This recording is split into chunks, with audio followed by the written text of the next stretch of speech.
The stark and sobering reality is that for reasons largely unrelated to actual crime trends, the American penal system has emerged as a system of social control unparalleled in world history. And while the size of the system alone might suggest that it would touch the lives of most Americans, the primary targets of its control can be defined largely by race. This is an astonishing development, especially given that as recently as the mid-1970s, the most well-respected criminologists were predicting that the prison system would soon fade away. Prison didn't deter crime significantly, many experts concluded. Those who had meaningful economic and social opportunities were unlikely to commit crimes regardless of the penalty, while those who went to prison were far more likely to commit crimes again in the future.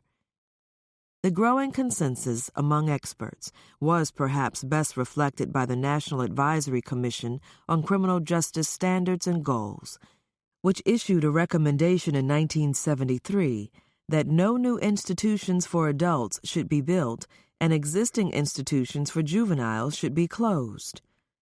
This recommendation was based on their finding that the prison, the reformatory, and the jail have achieved only a shocking record of failure. There is overwhelming evidence that these institutions create crime rather than prevent it.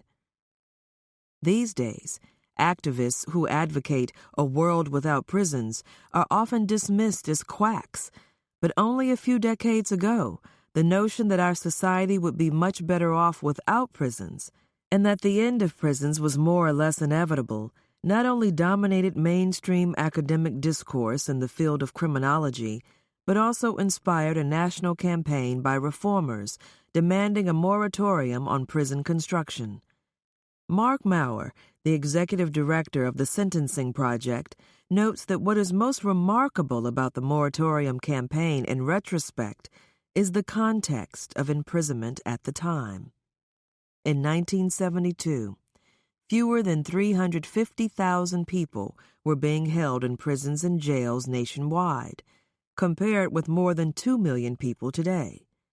The rate of incarceration in 1972 was at a level so low that it no longer seems in the realm of possibility. But for moratorium supporters, that magnitude of imprisonment was egregiously high.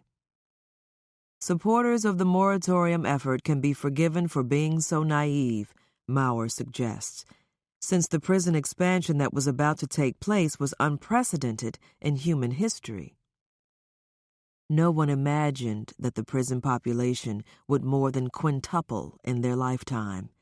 It seemed far more likely that prisons would fade away. Far from fading away, it appears that prisons are here to stay, and despite the unprecedented levels of incarceration in the African American community, the civil rights community is oddly quiet. 1 in 3 young African American men will serve time in prison if current trends continue.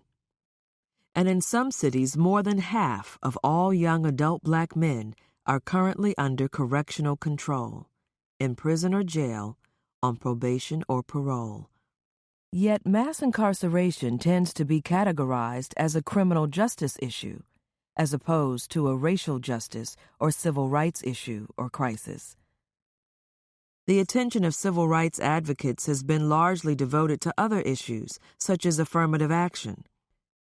During the past 20 years, virtually every progressive national civil rights organization in the country has mobilized and rallied in defense of affirmative action.